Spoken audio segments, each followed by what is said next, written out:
Hey everybody, welcome to part 3 of the 60-degree grind bowl gouge video.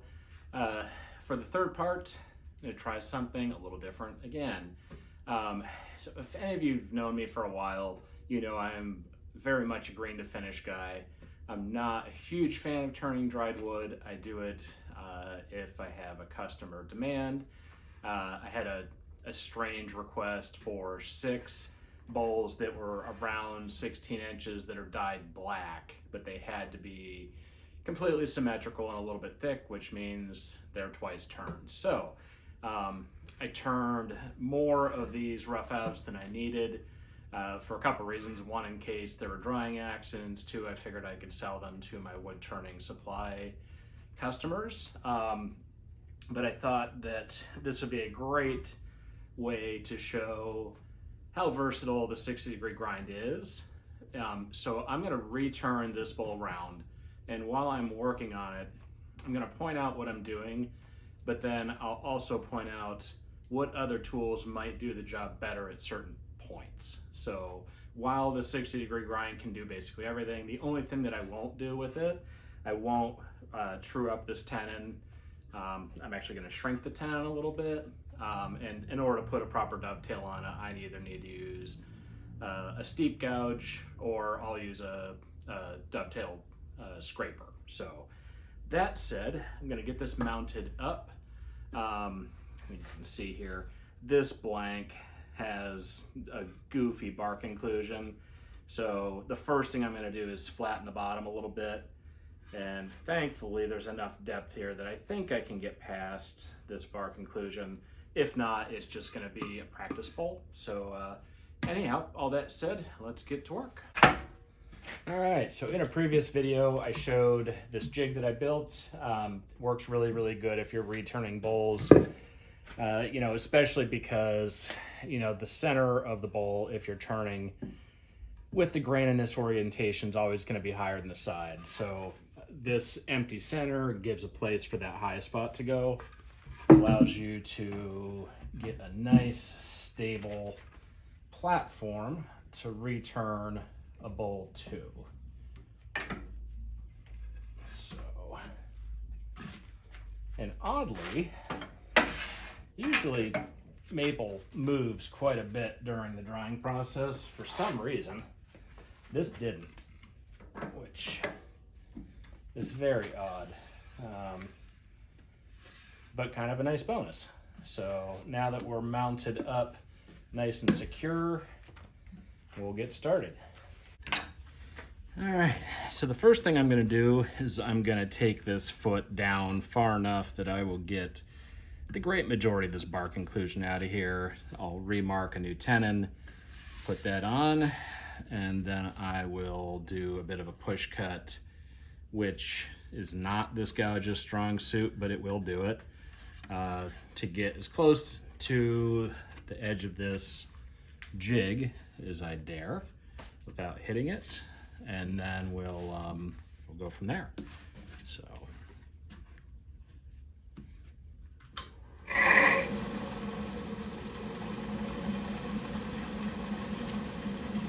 and this is another really good example of where this gouge shines. You can keep the face of this gouge just about closed. You can open it up if you want to take a bigger bite, but for this, just slightly open.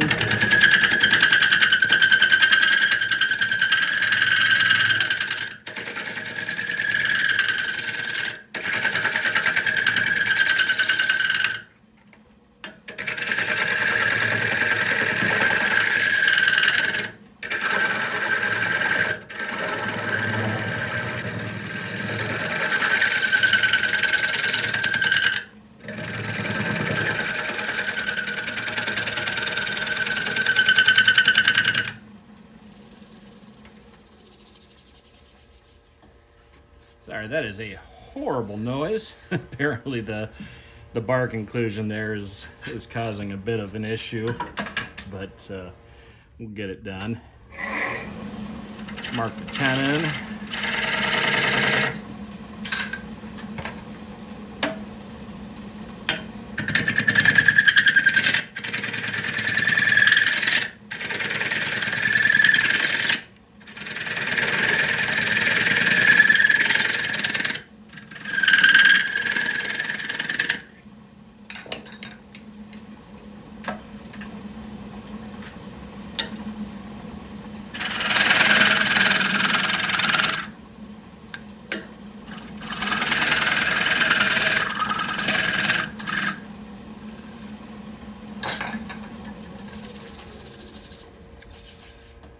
not a super big tenon, it's big enough.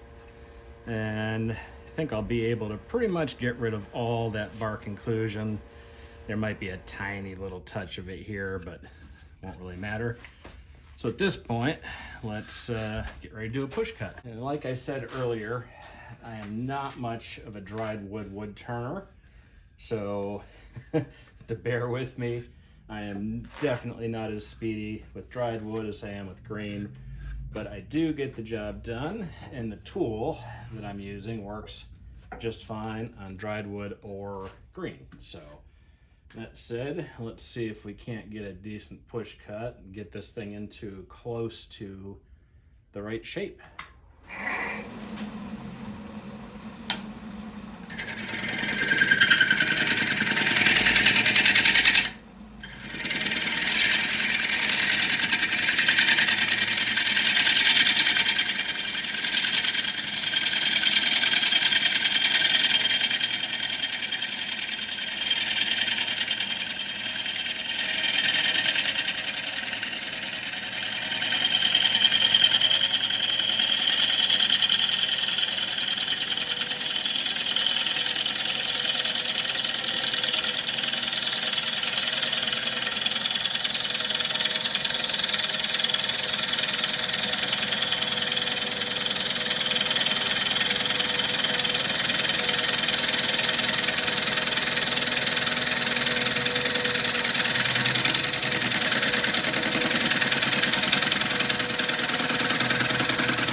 Well, my shape is a little off, but surprisingly, the gouge does not cut poorly for a push cut. There's, exactly what I would expect. There's some tear out here up near the rim and the end grain, but a little bit of shear scraping is gonna deal with that just fine.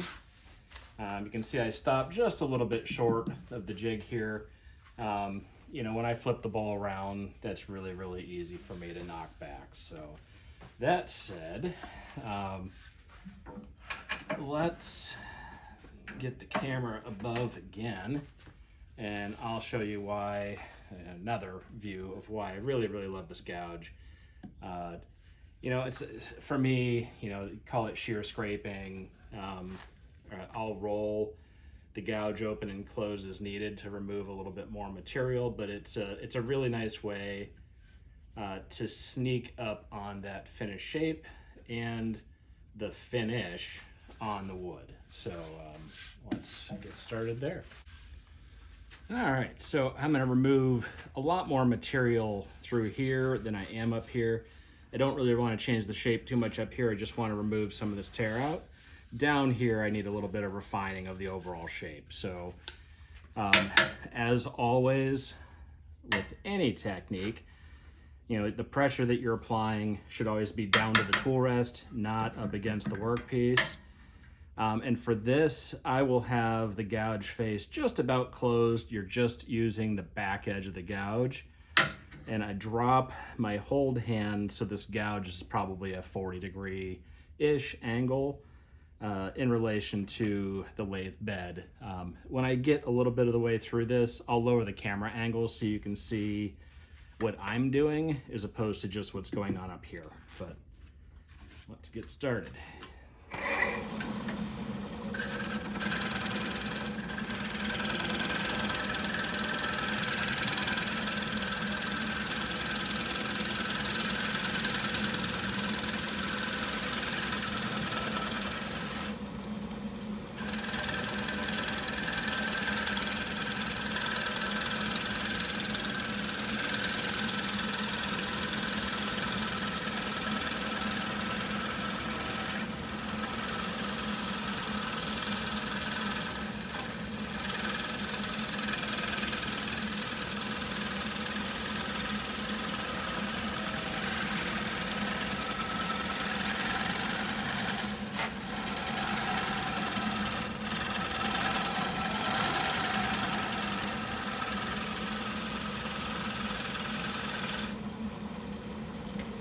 So if you're doing this right, and the gouge is sharp, you're gonna end up with these really, really nice, fine, clean shavings. You're also gonna end up with a really, really lovely finish, especially down here at the bottom. I'm taking off slightly heavier cuts here, so there's a little bit of tear out, but as I work through, that's going to turn away. So I'm gonna do just a little bit more, and then I'll change the camera angle again.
All right, not sure if you can see the finish here, but this finish is superb. Of course, it helps that red maple turns really, really nice and clean. You know, all that said, if I was doing this is not an instructional video for the 60-degree grind, I would be using a 45-degree grind to do a push cut from the base up. And the finish off of the tool would be pretty damn good. I might still use this to shear scrape just to get rid of any tool marks I left behind, or if there's a slightly high spot somewhere, but I'm just showing that, you know, this tool is super versatile. If you only have this tool, you can make a really exceptional piece. So that said, I'm gonna lower the camera angle so you can see what I'm doing with my body. So once again, tool and the pressure down onto the tool wrist. See, I'm sort of bracing the handle at my hip, and I'm moving my whole body together as one locked in piece. So I'm not doing this. I'm not relying on my hands and arms to keep the tool doing what I want. It's much more stable if you can lock your whole body in. So let's get this one finished up.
That is pretty much spot on perfect.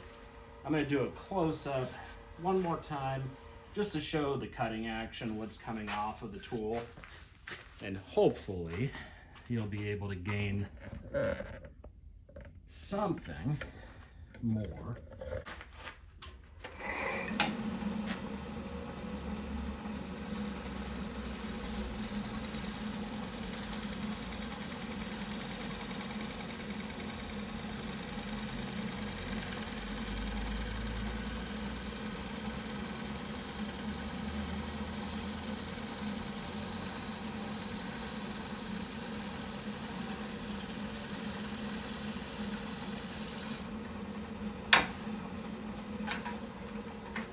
as you can see here, I've got just the finest, nice angel hair, and it's cut really clean. So this will require very, very little sanding at this point. Probably, well, I'll probably start at 120 grit just because that's generally what I do. So I'll go 120, 180, 240, and then wet sand 320 to raise the grain, let it dry, and then knock it back down again. But that said, let's flip this around and turn the other side.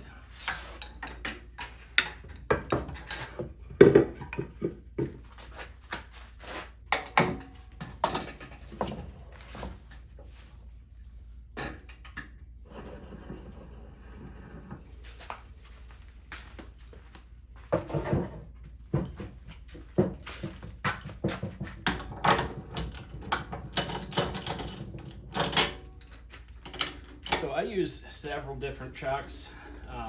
This is a one-way stronghold. It's a great chuck. I prefer the Vicmark chucks. Oops. They, I think the jaw selection's better. They just seem like they're put together a little better. But there's nothing wrong with this one-way chuck. I've been using it since I started turning a little over 9 years ago, and it has never given me a single issue at all. So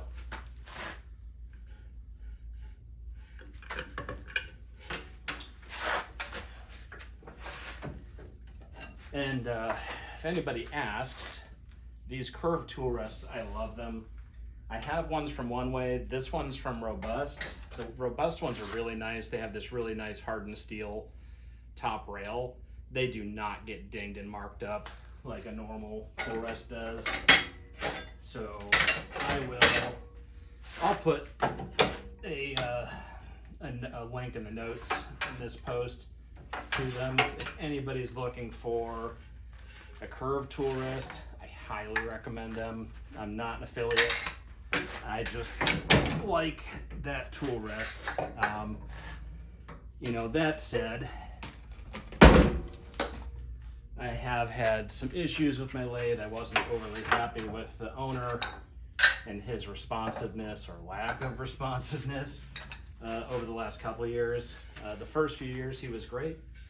Since then, not so much, but you know, thankfully I'm reasonably mechanically inclined and can figure out a problem and fix my own stuff. So, all right, that said, let's see.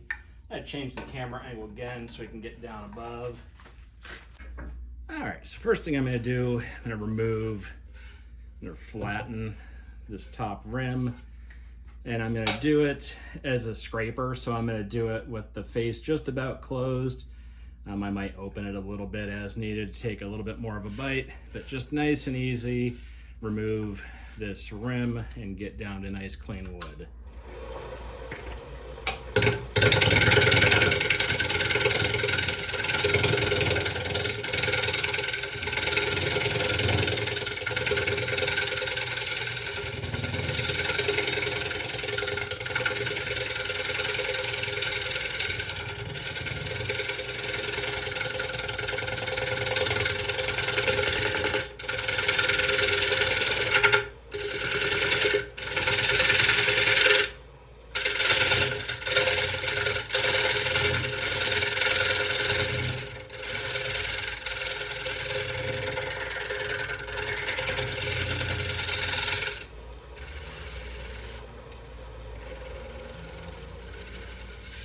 Stop here. Got it pretty much cleaned up. So, and this is another spot where if I wasn't trying to use just this gouge, I would use a 40-degree grind and just do a push cut across the face, which, I mean, I can do it here. Matter of fact, I'll show you. It just isn't gonna cut nearly as clean.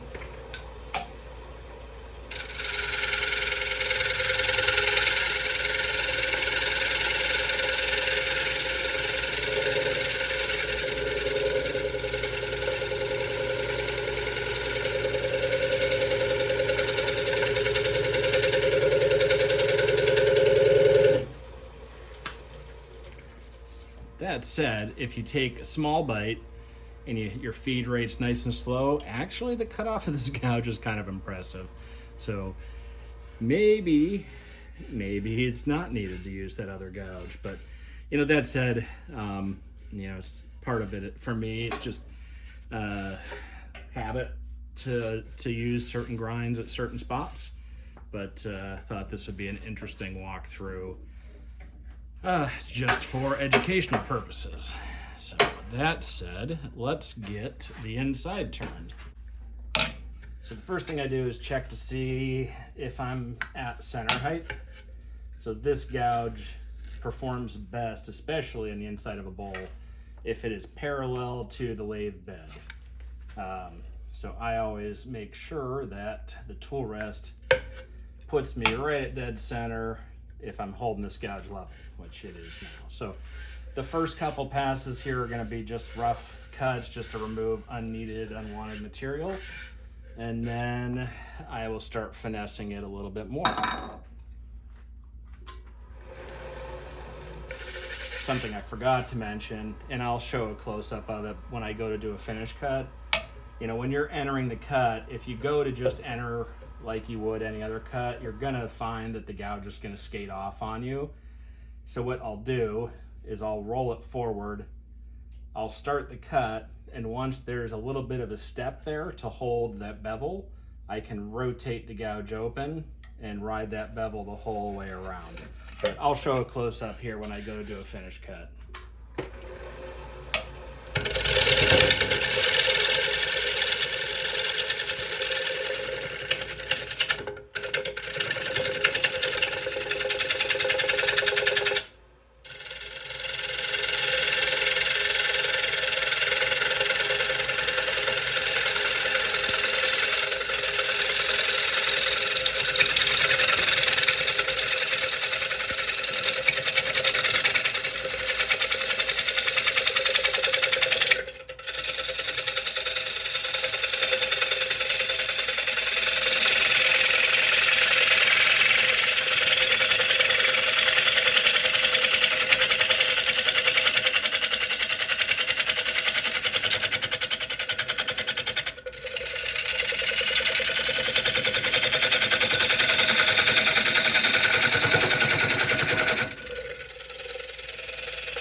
All right, we've got it down to a reasonable thickness.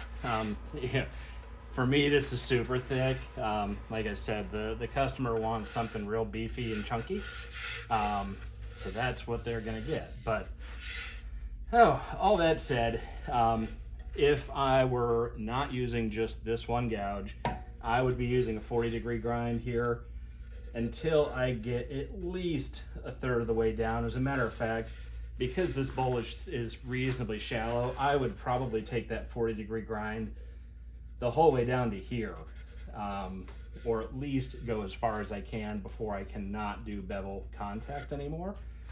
Don't know if you'll be able to see this or not, and I'm hoping that I can do better than this, but there's a significant amount of tear out here, partially because I was hogging material way quickly.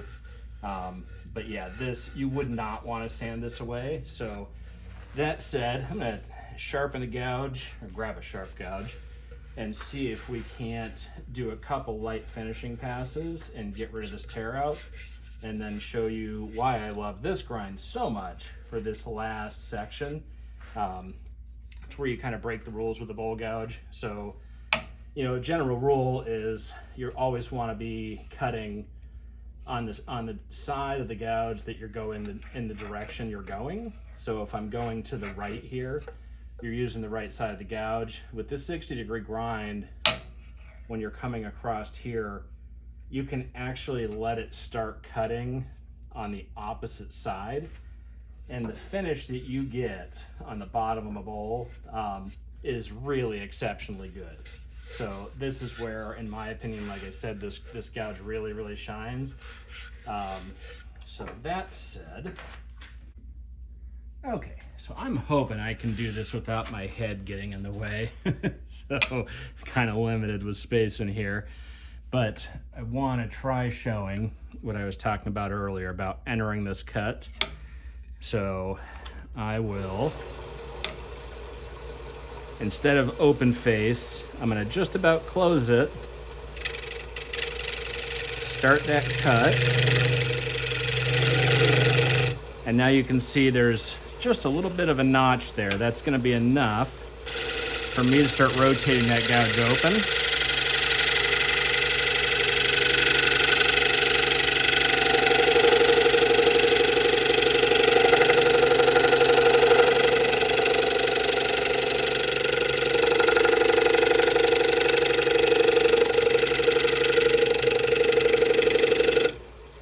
And doing a bevel rubbing cut.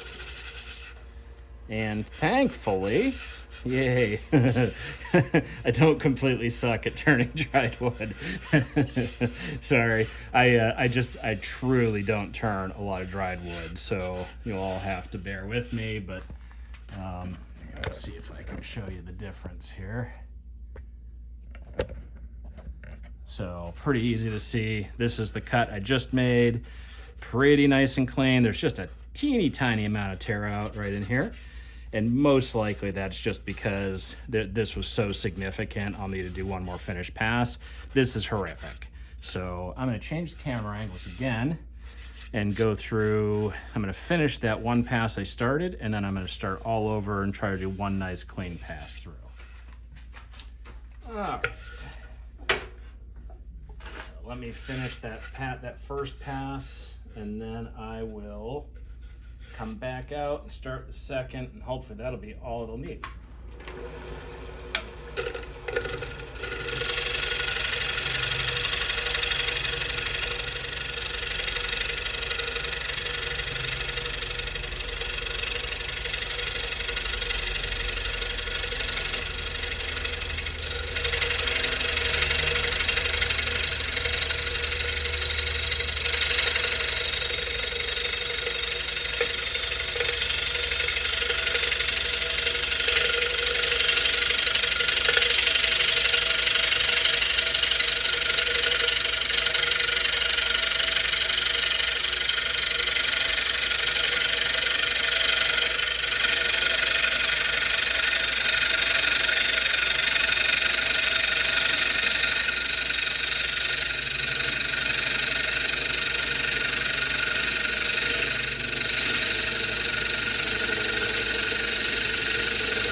Not too bad. A little bit of tool marks in here, but I do one more pass.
So overall, finish is pretty good, especially from here down. There's just a little bit of tear out up in here. So a couple different options. Go back and hit it with the 40-degree grind and get a really nice clean cut, or if you have one available, so if you have one, a negative rake scraper. This is a Glenn Lucas one, but you can turn an old skew into one. They work really, really well to just come in here, remove any tool marks, remove tiny little bit of tear out, and give yourself a nicer finish before you start sanding. So with all that said, all right, well that covers the last of the 60-degree grind videos. If you missed the first two, just hop back and check them out. I'm sure you'll probably get something out of both of those in combination with this. Hopefully between all three, you'll be able to get a really good idea of all the things that this gouge is really great at doing, and maybe a few ideas of what it's not as great as doing. So that said, if you're interested, I will have a handful of these same bowl blanks, or bowl blanks from the same tree, available on my website. I'll put a link in the bio. Also, if you haven't already, take a moment and subscribe to my Wood Turning Tip Tuesday email newsletter. You'll get an email every Tuesday. Sometimes it'll be a YouTube video link. Sometimes it'll just be pictures and words. There's always something that I hope will help everybody. And as a member, feel free anytime if you have topics or questions that you would like me to cover. I've been adding them to a list, so I have sort of a running weekly, this is my next week thing. So that said, check the notes in this video. I'll also leave a link for that tool rest. And yeah, anyhow, everybody, I hope you enjoyed. And if you have any questions, leave a comment in the notes below. Take care, everybody.